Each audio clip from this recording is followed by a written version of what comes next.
Assalamualaikum warahmatullahi wabarakatuh. Apa kabar teman-teman semuanya? Dimanapun kita berada, semoga kita selalu dalam lindungan Tuhan Yang Maha Kuasa. Perkenalkan, saya adalah asisten dari admin Ana Abrori Channel yang akan menginformasikan bagi teman-teman yang membutuhkan modul terbaru untuk bahan belajar menghadapi ujian seleksi penerimaan P3K Teknis tahun 2024 yang sebentar lagi akan dilaksanakan. Seluruh modul tersedia untuk seluruh formasi P3K, baik jabatan fungsional teknis, jabatan pelaksana, jabatan guru, dosen maupun formasi tenaga kesehatan. Setiap satu modul hanya untuk satu formasi, yang berisi rangkuman pokok materi ujian sesuai dengan Permenpan RB terupdate dan soal-soal latihan kompetensi teknis antara 200 sampai 400 soal, berikut dengan pembahasannya, 100 soal kompetensi manajerial, 100 soal kompetensi sosiokultural dan 100 soal wawancara. Modul berupa file PDF dengan harga promo mulai Rp50.000. Jika teman-teman berminat membeli dan mendapatkan modul untuk belajar lebih awal agar lebih matang, silahkan teman-teman menghubungi admin dari link di bawah ini, untuk memesan dan memilih formasi. Oke, baiklah teman-temanku semuanya. Di dalam video ini kita akan mulai belajar bersama dengan mengenal lebih dalam mengenai deskripsi formasi jabatannya, meliputi tugas pokok, fungsi dan tanggung jawabnya serta kita akan membahas soal latihan kompetensi teknis formasi jabatannya.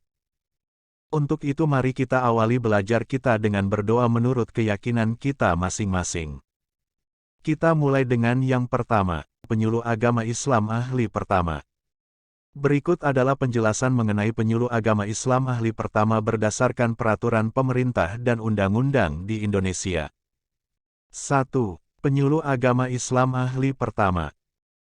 Deskripsi, penyuluh agama Islam ahli pertama adalah jabatan fungsional yang memiliki tanggung jawab penuh dalam melakukan bimbingan atau penyuluhan agama dan pengembangan bimbingan atau penyuluhan keagamaan dan pembangunan.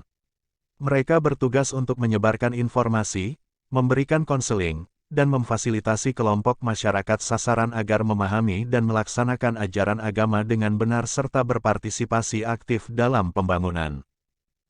Kementerian yang membawahi, Kementerian Agama Kemenak bertanggung jawab atas jabatan penyuluh agama Islam ahli pertama.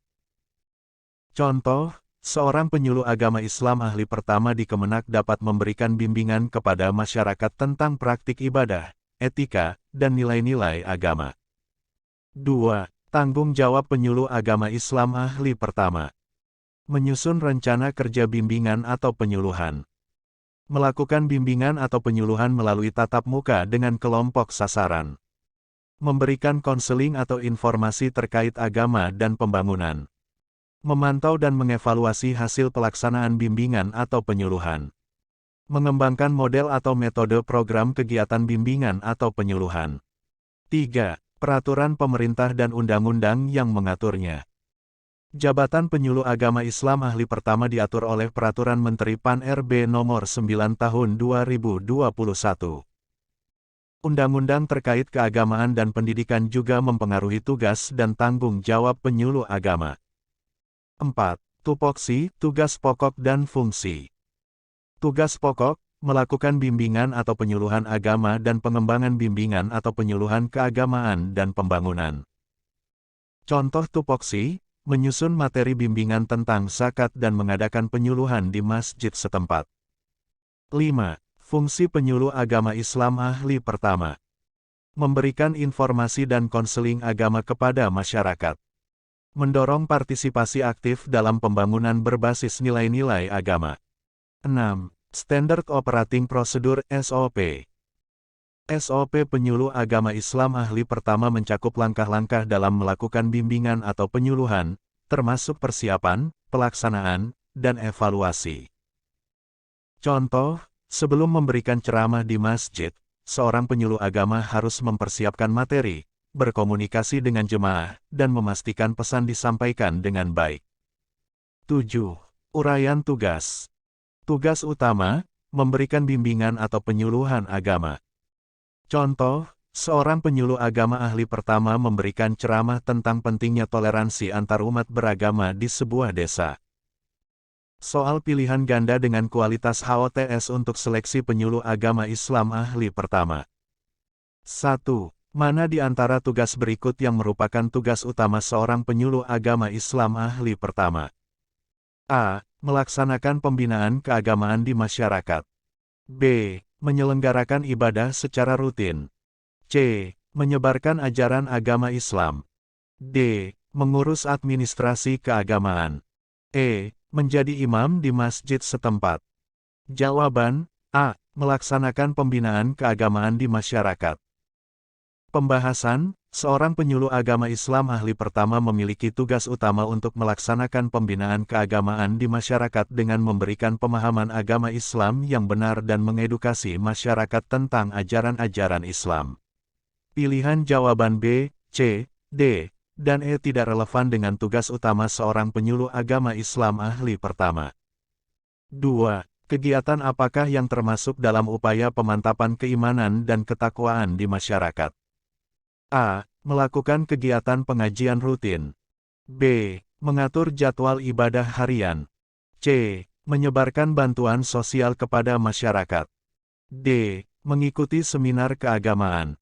E. Mengadakan acara resepsi pernikahan. Jawaban A. Melakukan kegiatan pengajian rutin. Pembahasan, salah satu upaya pemantapan keimanan dan ketakwaan di masyarakat adalah melaksanakan kegiatan pengajian rutin, di mana masyarakat dapat mendapatkan pemahaman keagamaan yang lebih mendalam. Pilihan jawaban B, C, D, dan E tidak berkaitan dengan upaya pemantapan keimanan dan ketakwaan.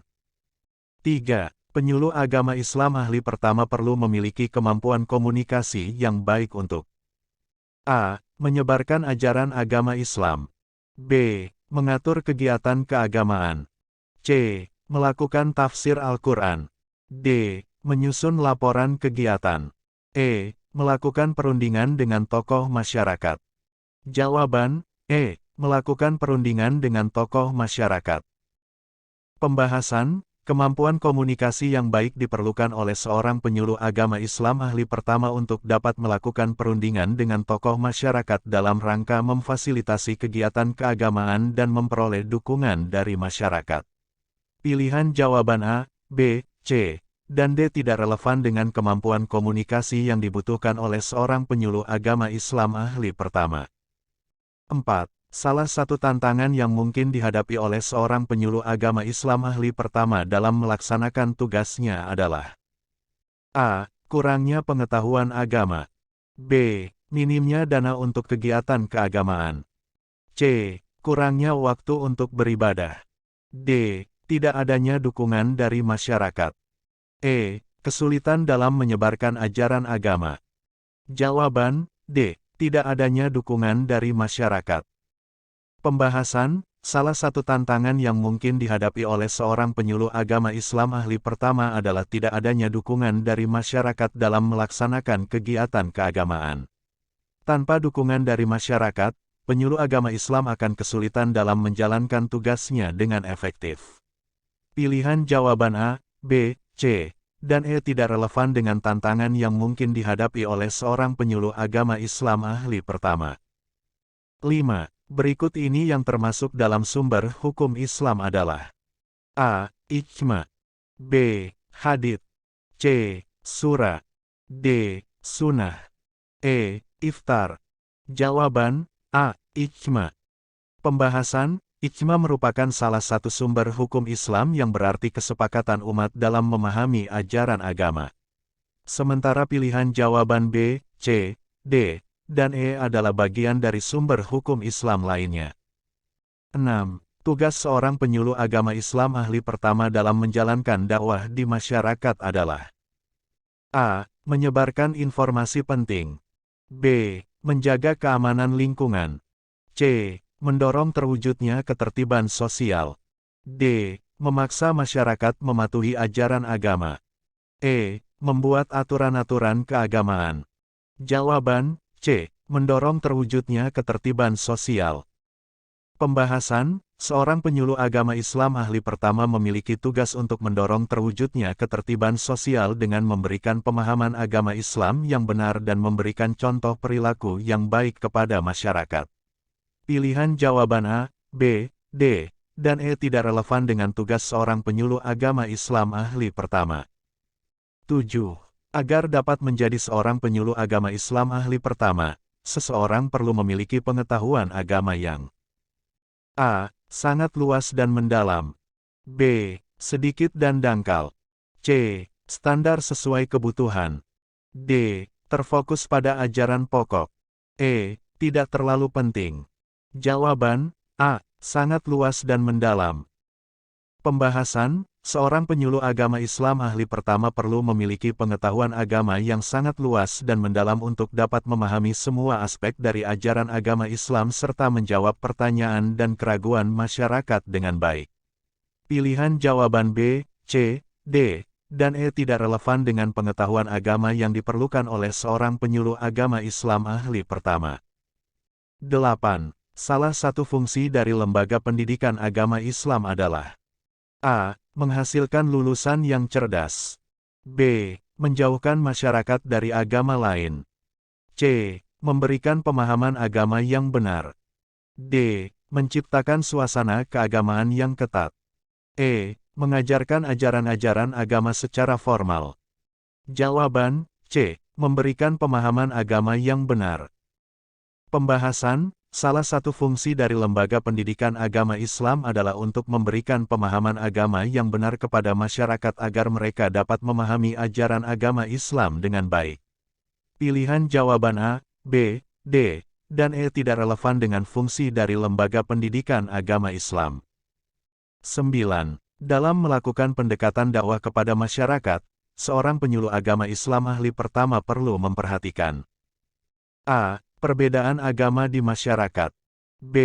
Penyebaran ajaran agama yang lebih luas. C. Kepentingan pribadi yang lebih utama. D. Upaya menciptakan konflik antar umat beragama. E. Penggunaan kekerasan dalam menyebarkan ajaran agama. Jawaban A. Perbedaan agama di masyarakat. Pembahasan, dalam melakukan pendekatan dakwah kepada masyarakat, seorang penyuluh agama Islam ahli pertama perlu memperhatikan perbedaan agama di masyarakat untuk dapat menghormati dan menjalin hubungan yang baik dengan umat agama lain. Pilihan jawaban B, C, D, dan E tidak relevan dengan pendekatan dakwah kepada masyarakat. 10. Seorang penyuluh agama Islam ahli pertama perlu memiliki kemampuan untuk melakukan kajian-kajian keagamaan agar dapat A. Menjadi pemimpin dalam masyarakat. B. Menghadapi keraguan masyarakat terhadap agama. C. Menunjukkan keunggulan agama Islam. D. Mempertahankan ajaran agama dari kecenderungan radikal. E. Menguasai semua aspek agama Islam. Jawaban B. Menghadapi keraguan masyarakat terhadap agama. Pembahasan, kemampuan untuk melakukan kajian-kajian keagamaan akan membantu seorang penyuluh agama Islam ahli pertama dalam menghadapi keraguan masyarakat terhadap agama, serta memberikan jawaban yang dapat memuaskan keraguan tersebut. Pilihan jawaban A, C, D, dan E tidak relevan dengan kemampuan untuk melakukan kajian-kajian keagamaan yang diperlukan oleh seorang penyuluh agama Islam ahli pertama. Oke, baiklah kawan-kawan semua. Kita cukupkan sampai di sini dulu belajar kita. Semoga bermanfaat dan semoga kawan-kawan semua dapat lulus mengikuti seluruh rangkaian seleksi P3K dari awal sampai akhir nanti. Wassalamualaikum warahmatullahi wabarakatuh.